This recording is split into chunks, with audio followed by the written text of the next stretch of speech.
wa rahmatullahi wa barakatuh. So, topic for today's presentation is history of Palestinian occupation and its impact on the Muslim world.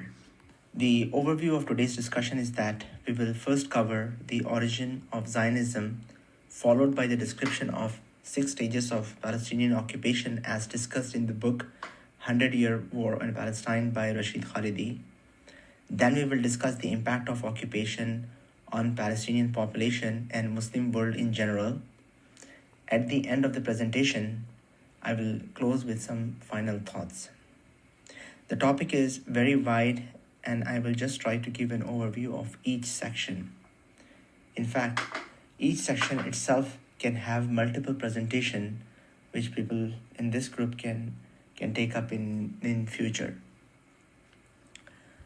So, most of us know Palestinian history to some degree after the Balfour Declaration of 1917. However, even before the declaration, the Zionist movement was already in progress, mostly in response to the growing anti-Semitism and nationalism in Europe. The movement began in the late 19th century with Theodor Herzl's vision of Jewish homeland, as expressed in his book Der Judenstaat, in which in German means the Jewish state. Of course, Herzl was Jewish, so he wrote the book in that language. And that laid the foundation for political Zionism. A major catalyst for Jewish immigration to Palestine was the series of pogroms in Russia, which began in 1881 with the assassination of Tsar Alexander II, which was pinned on Jews. After that, Jewish people faced severe persecution, and these events forced many to flee Eastern Europe. A large number sought refuge in the US or Western Europe, whereas others looked to Palestine as their future homeland. The first aliyah, which is a word for immigration, started from 1882 and lasted till 1903 and brought about 25,000 to 35,000 Jews from Eastern Europe to Palestine. Most of them were the Ashkenazi Jews. These settlers were supported by rich European Jews like Rothschilds, who funded their agriculture community and land purchases. The second aliyah started from 1904 and lasted till 1914 and saw around 40,000 more immigrants coming to Palestine. These settlers were relentless and hard-headed in their zeal to establish a Jewish homeland, and some of the zeal was learned from the communist movement that was brewing in Russia at that time. One of the settlers who came in this episode was David Ben-Gurion, who ends up becoming the first Prime Minister of Israel. Though many settlers left due to hardship, those who stayed were the pioneers of settler colonialism in Palestine. So Khalidi describes the first phase of occupation as being between the two world wars, First World War 1917 to Second World War 1939. It began with the issuance of Balfour Declaration in 1917, where British Foreign Secretary Arthur Balfour pledged British support for a national home for the Jewish people in Palestine. Besides Rothschild, one key player who got support for the Zionist movement was the scientist/entrepreneur Chaim Weizmann. With his invention of acetone needed for gunpowder, and which was crucial for the victory of Allied forces in World War I, he got very close to Balfour and Churchill and facilitated the creation of Israel. He ends up becoming the first president of Israel in 1948.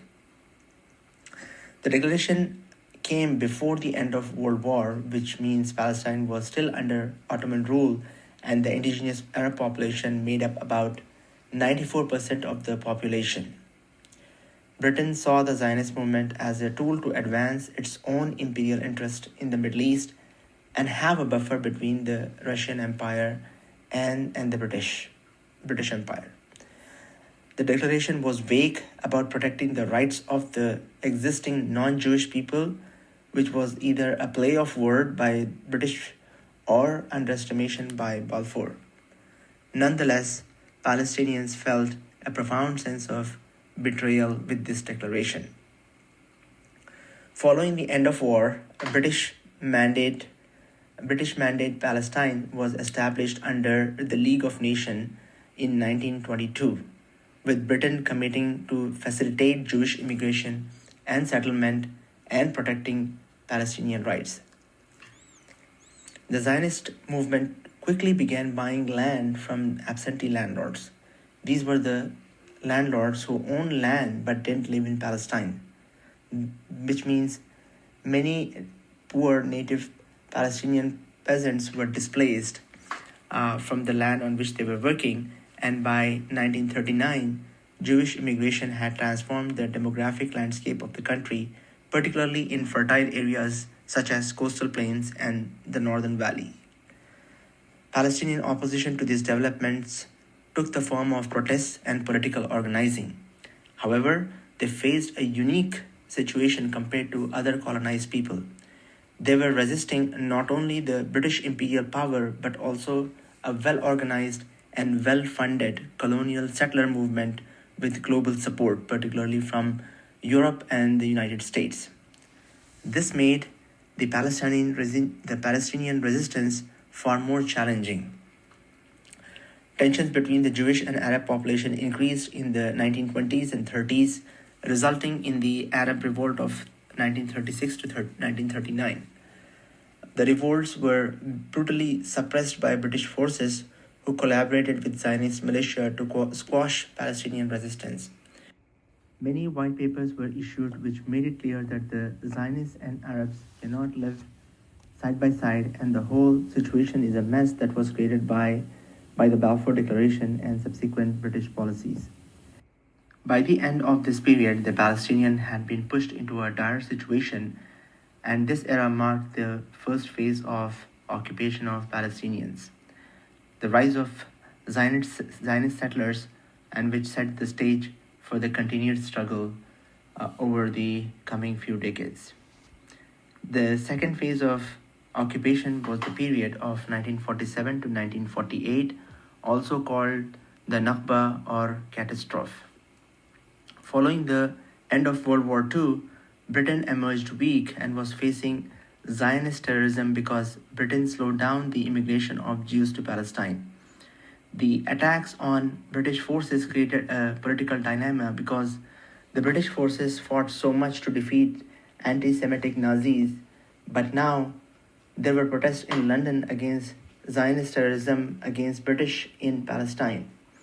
People rallied in Britain with slogans such as "Hitler was right." The empire was on retreat after World War II, and all this led the British to exit the stage as they decided to hand over the issue of Palestine to newly formed United Nations in 1947. The United Nations Special Council on Palestine, UNESCOP, recommended the partition of Palestine between Jews and Arabs. The proposal was formalized in UN General Assembly 181 in November 1947. The plan gave 56% of the land to Jewish minority with 33% of the population and 44% to the Arabs with 66% population. One of the main reasons for this disparity was lack of civic engagement by Palestinians who were rightfully enraged by division of their land by immigrants who hardly had any presence some 25 years ago. Jerusalem was designated as an international city due to its sacredness by the United Nations. While the Palestinians rejected UN plans, the Zionist movement quickly accepted it. And not only that, Zionist militias prepared themselves for a military confrontation long before the partition was passed. These militias included the Haganah, the main Zionist military force, and other radical terrorist groups like Irgun and Lehi. The goal of the militia was not just to secure the land allocated to them, but also to secure all the important areas that were not allocated to them. So, within hours of UN resolution being passed, violence erupted as these Zionist militants started attacking Palestinians.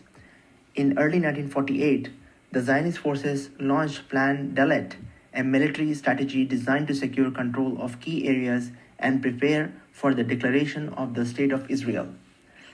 Plan Dalet, Under the Plan Dalet, Zionist militias began a series of offensives on key cities like Haifa and Jaffa. This was marked by massacre and destruction of villages and widespread displacement of Palestinian civilians. So by the end of spring of 1948, over 700,000 Palestinians had been forced from their home in what became known as the Nakba, which means the catastrophe. The British, who were still in Palestine under the mandate system as Zionist terrorism grew, began to quit Palestine, and on May 14, 1948, as the British withdrew from Palestine, David Ben-Gurion declared the independence of the State of Israel. Within hours, neighboring Arab states, including Egypt, Jordan, Syria, and Iraq, intervened militarily, seeking to protect the Palestinian population and prevent the expansion of Israel. However, the Arab armies were disorganized, and their efforts were no match for the well-prepared and well-armed Israeli forces, who even secured a small air force even in 1948.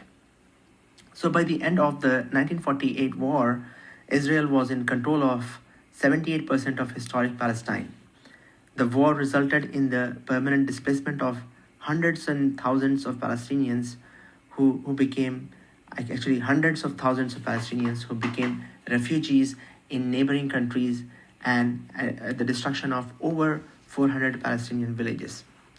This mass displacement, combined with the subsequent denial of the right of return for the Palestinian refugees, became a central issue in the Israeli-Palestinian conflict that continues to this day.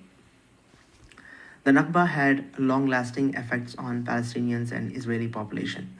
For the Palestinians, it marked the loss of their homeland and the beginning of decades of statelessness and exile.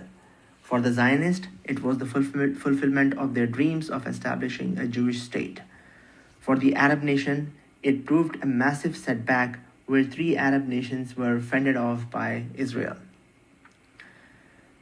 Then started the third phase of Palestinian occupation, which marked the Six-Day War of 1967 and was a critical turning point in the Arab-Israeli conflict because it led to even more territorial expansion of Israel and suppression and displacement of Palestinians.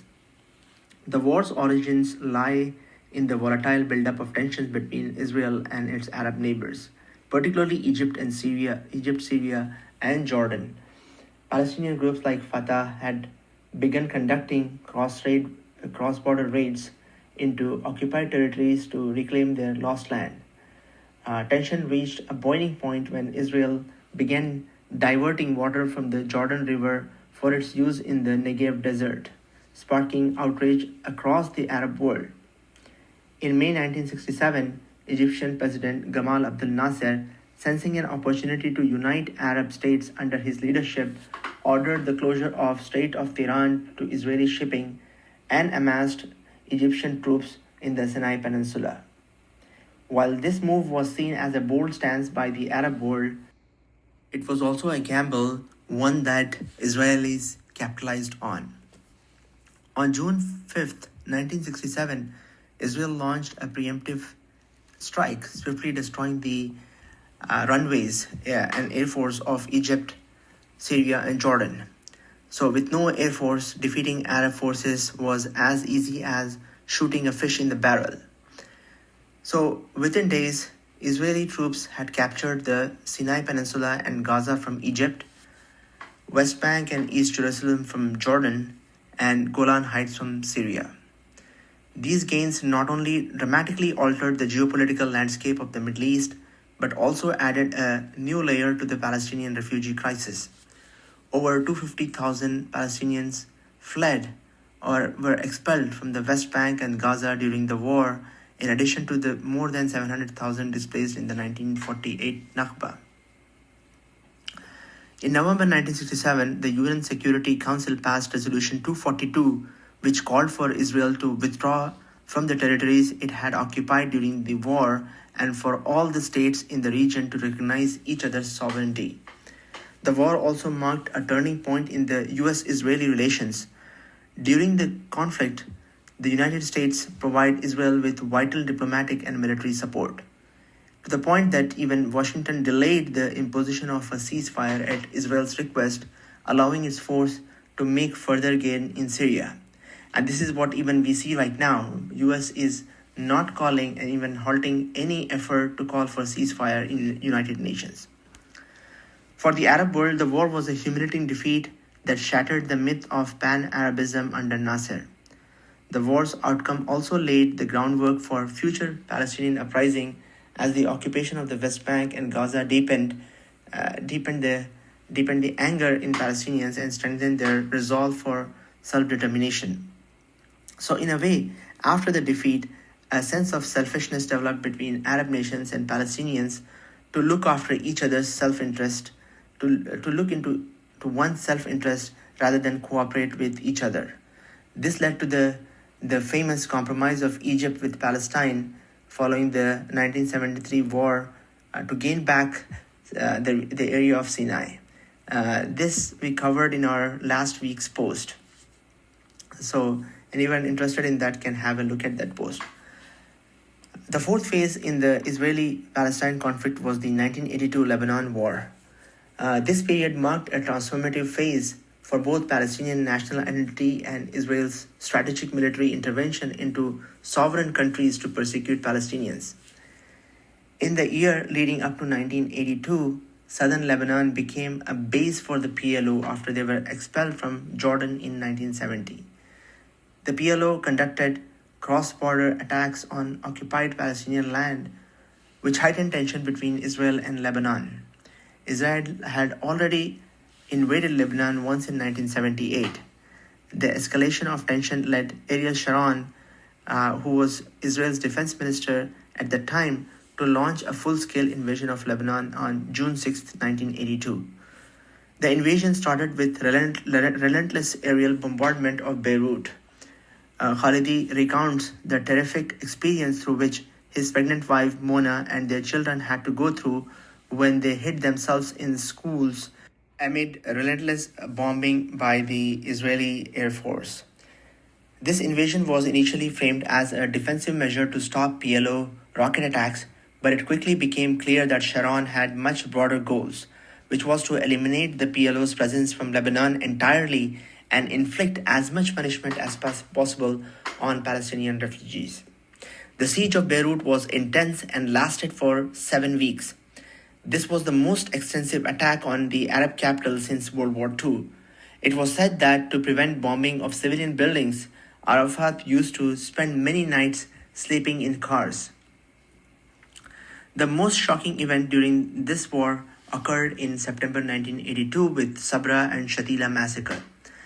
After the Israeli military allowed Lebanese Christian Phalangist militia to enter the refugee camps under the pretext of taking out PLO fighters, these militias massacred between 3,500 to 4,000 unarmed Palestinian civilians, including women and children. The event sparked international outrage and condemnation of Israel's indirect role in facilitating these atrocities.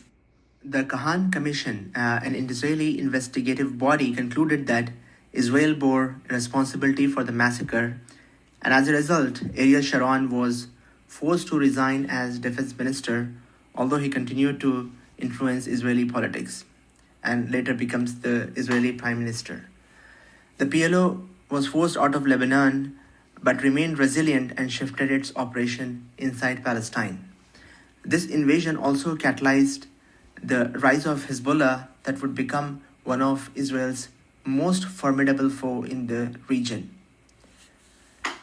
Next, the period from 1987 to 1995 was referred to as the fifth declaration of war in the book 100 Years Wars on Palestine.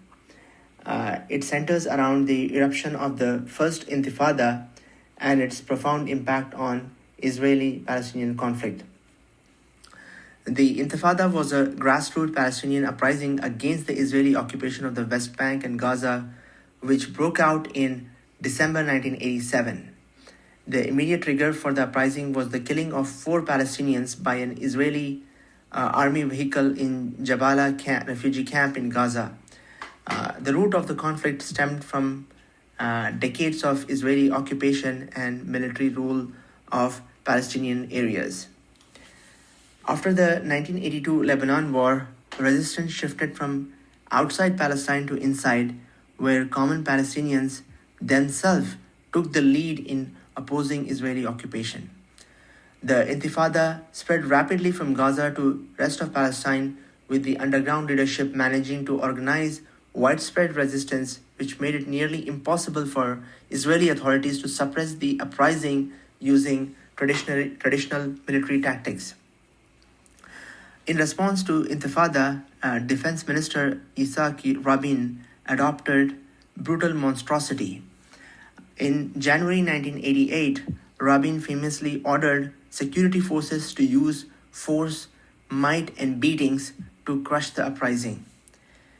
The explicit practice of breaking the bones of demonstrators was widely condemned internationally, and the televised images of heavily armed Israeli soldiers beating Palestinian teenagers caused a major backlash, media backlash. Intifada, unlike other wars, stretched for years and caused significant damage to Israel's international reputation, especially in the United States.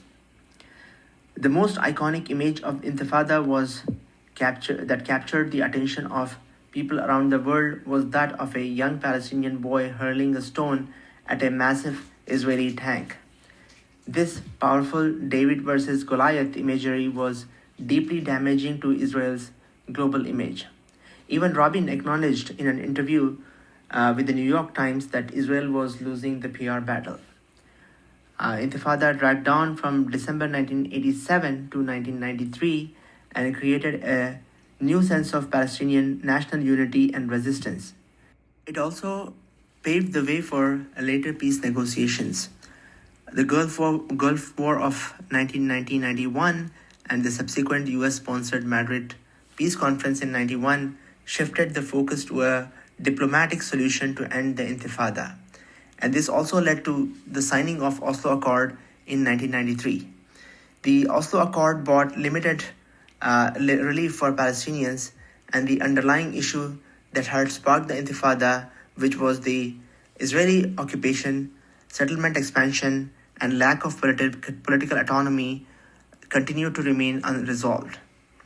Although the Intifada succeeded in drawing international attention to the plight of Palestinians, it also highlighted the limitation of both grassroots resistance and international diplomacy in achieving lasting peace and justice. And I must add here that the biggest obstacle to justice was not Palestinians but Israeli, who were extremely stubborn in making any concession and giving any respect or justice to Palestinians. So now, the sixth phase of Palestinian occupation spanned the years of 2000 to year 2014 and was another important period in the Israeli-Palestinian conflict, which shaped the Second Intifada. This period marked the increasing separation of Gaza from the West Bank and a series of devastating military atrocities. Following Oslo Accord of the 1990s, many Palestinians had harbored hopes for statehood and an end to Israeli occupation.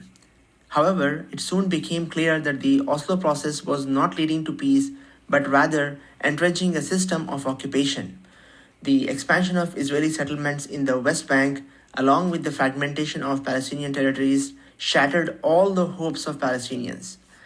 Despite promises of prosperity, economic condition worsened, and freedom of movement became very restricted by a network of checkpoints, walls, and fences that separated Palestinians from each other and from their land.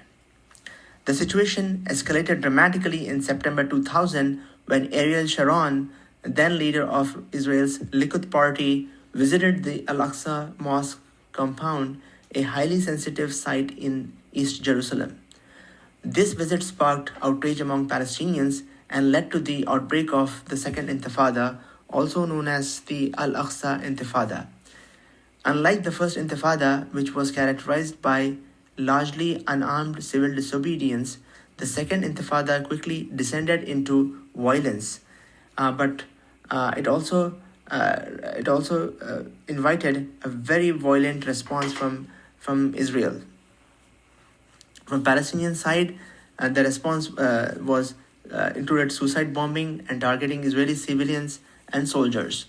And Israel responded with heavy military forces, resulting in widespread destruction of Palestinian cities and refugee camps. During this period, one of the most significant change was the Israeli government's decision to build the separation barriers, which openly displayed apartheid-like practice by South Africans. The barriers further fragmented Palestinian territories, isolating many communities and cutting Palestinians off from their agricultural lands and the healthcare facilities. Meanwhile, the situation in Gaza was deteriorating rapidly.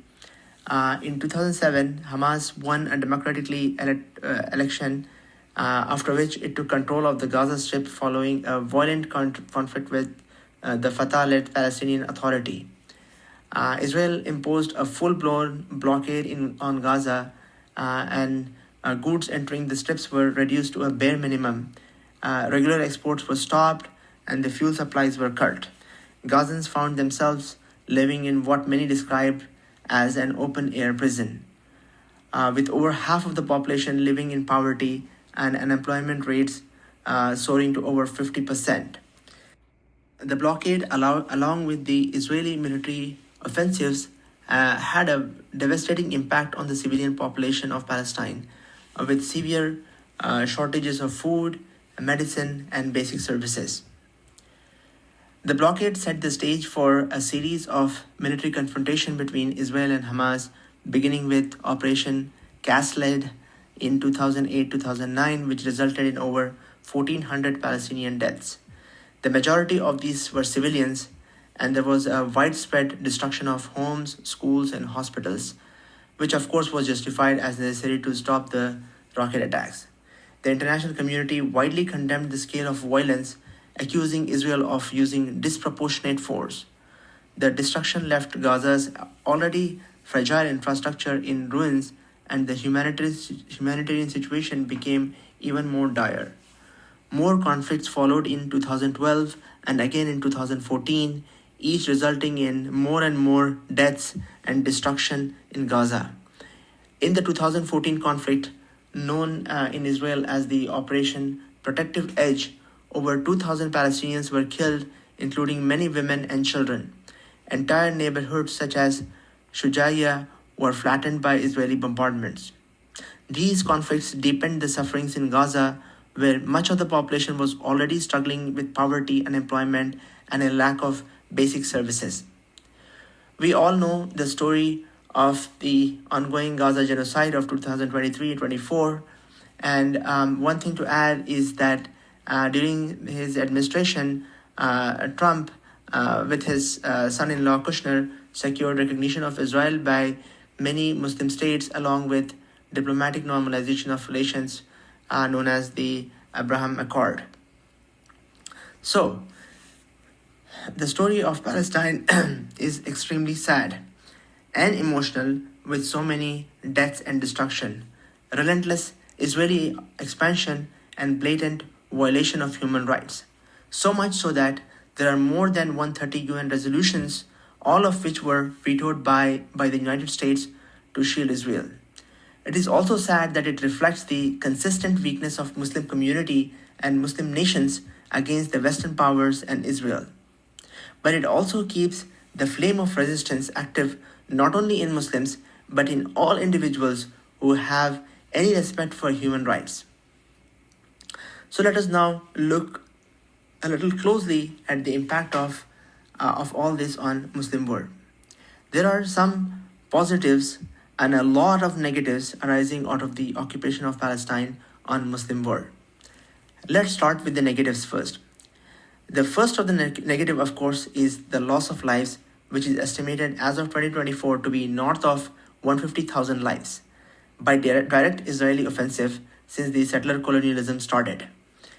The indirect impact on loss of life is many more times than this number, and the number of people injured is enormous too. Palestinians are kept in an apartheid like, animal like situation with their lands highly divided to the point that it takes a huge effort to go from one part of the city to another, even for something as important as a medical emergency. All these are presented and well documented in the Occupation 101 documentary, among many other sources on internet. Almost all human rights agencies have unanimously condemned Israel for serious human rights violations.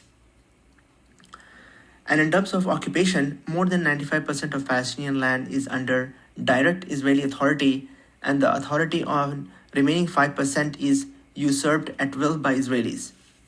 Golan Heights and East Jerusalem is under Israeli occupation too, and Israeli forces stormed Al-Aqsa Mosque whenever they feel like it. All these are very well known to all of us here, but let's talk about the psychological impact on the Muslim world. The first result of this occupation and relentless support of the US and the West is development of animosity towards Western nations. And indeed, it's a very natural thing. More than 130 UN resolutions were passed by an overwhelming majority in UN, but vetoed by either US or US along with Western European countries.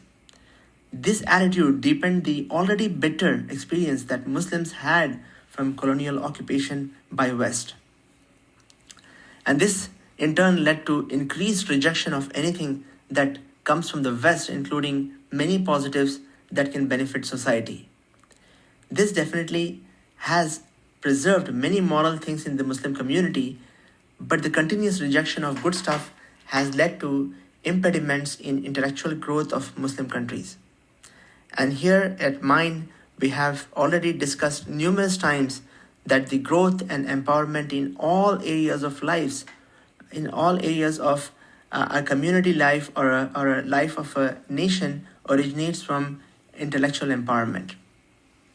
This also resulted in somewhat close alignment of Arab nations with the USSR, which itself was not doing well and ultimately collapsed in 1991. After the collapse of USSR, the world entered a unipolar world with unchallenged hegemony of the United States, which had unwavering support for Israel. So, all this led to a sense of defeatist mentality in Muslim world and overemphasis on the eschatological aspect of the faith, where eschatology means theories related to end of world. The Muslim civilization, which was once creative and vibrant, ended up thinking like monastics, focusing on matters in heaven and beneath the earth. This is very similar to how Greek knowledge morphed into a purely metaphysical discourse after Alexander destroyed the Greek civilization, and this was followed by the Roman conquest of Greco-Macedonian civilization. So, as the rule of thumb, if a nation or a civilization doesn't see a practical route to empowerment and self-efficacy, they rely excessively on metaphysical thinking, and in a way, they give up on pragmatism. Of course, it is different for Muslims, as one of the most fundamental tenets of Islam is the akhirah and the success in the hereafter. But at the same time, from the seerah of Prophet Muhammad ﷺ and the teachings of Islam, we know that Muslims are supposed to be pragmatic in establishing justice and Islamic principles in the world. Yet, currently we see a genocide is unfolding, and we keep talking about impractical metaphysical solutions and are indulging in self-loathing that because of such and such lack of worship, we have landed up in this situation. I, for one, have witnessed more than 95% of speeches and khutbahs with no practical substance about how Muslims should make sure that such kind of genocide does not happen in Muslim world in future. So at least in the intellectual sphere, In a way, Muslim world has come down in a downward spiral because of the Palestinian occupation. The other negative is the rise of extremism and terrorism in the Muslim world as a frustration to combat the situation. The rise of Al Qaeda can be directly traced to consistent oppression of Lebanese and Palestinian people. The rise of extremism is not restricted to violence against US and West, but it spilled into atrocities against each other among Muslims on sectarian lines. Like they say, once you have a hammer, you look for nails. So this led to further economic backwardness of Muslim countries as foreign investment in terms of both capital and direct investment stopped coming into Muslim countries. Even the existing investment started fleeing the country, and the resulting poverty further exacerbated the division and violence on sectarian lines. Foreign intervention from CIA and MI6 frequently played one Muslim group against another to secure US and Western European interest. The individual Arab nations themselves became very selfish as they went through economic hardship, poverty, high unemployment, and high inflation that made their rule unstable. And this needed making selfish compromises with the Western countries and United States to keep themselves in rule. Even the peaceful Islamist groups in these countries did not do a sensible job. They constantly rebelled without a practical plan for empowerment. This in turn led to brutal suppression of Islamist parties in the Muslim world by autocratic selfish rulers. So, all in all, the impact of Palestinian occupation was not compartmentalized to Palestine, Egypt, Syria, and Jordan, but casted a detrimental spell on majority of the Muslim countries to this day. Now, let's look at some of the positives. One may ask question how there can be anything positive in such a situation. But as they say, every cloud has a silver lining. The one positive thing is the spirit of Muslim Ummah that persisted in wake of this detrimental occupation of Palestine. People have tried various ideologies like Pan-Arabism under Nasser, then there was an experiment with communism. All these failed and did not make any dent into the hegemony of the Israel and US combo. A relatively new ideology which has some hope is the Islamic movement which binds Muslims regardless of their ethnicity and race. The Arab League and Organization of Islamic Council OIC were a direct result of the threat posed by Israel. The hope is that these Muslim countries will deploy positive strategies and that the Muslim Ummah will stop indulging in sectarian conflicts which will result which in turn will result in a powerful union that can play a positive role not just for Muslims but for humanity in general. So let's wind up the presentation with some strategies that I think are beneficial towards Muslim empowerment. The number one thing is that we have to acknowledge that a lot has to be learned to operate in the 21st century world by Muslim communities and Muslim nations. Sticking to models and methodologies of the medieval era is not going to change the situation of the Muslim world. Believe it or not, Western order is not going to disappear in an foreseeable future. So if the landscape is not going to change, the strategies of Muslim nation and communities and individuals must adapt to the new landscape. And the next thing is the economic development. In modern times, economic development is as necessary as military power. Remember, the mighty USSR fell apart not because of lack of military strength, but because of economic failures. The four factors which are often neglected by both Muslim scholars and leaders of Islamic movement is 1. To avoid conflict, 2. Develop human capital through intellectual empowerment of individuals in all fields like STEM, science and technology, economics, governance, behavioral sciences, and anything which is needed to be a power in this world. Giving lame excuses like this is not our sphere and our focus should be only hereafter will not deprive will only deprive Muslims of power, but and also it will lead to cultural subjugation, which is an automatic source of people leaving Islamic faith. Such excuses or arguments are akin to saying that a wise enemy is better than a foolish friend. In this context, learning from a wise enemy is better than following a foolish friend's advice. The third thing that Muslim countries have to focus on is to get foreign capitals on good borrowing terms. And then fourth, emphasize hard work and innovation, both in places where Muslims are in majority and also in places where Muslims are in minority, whether it be United States or Europe. Hard work and innovation and securing an empowered position is extremely important.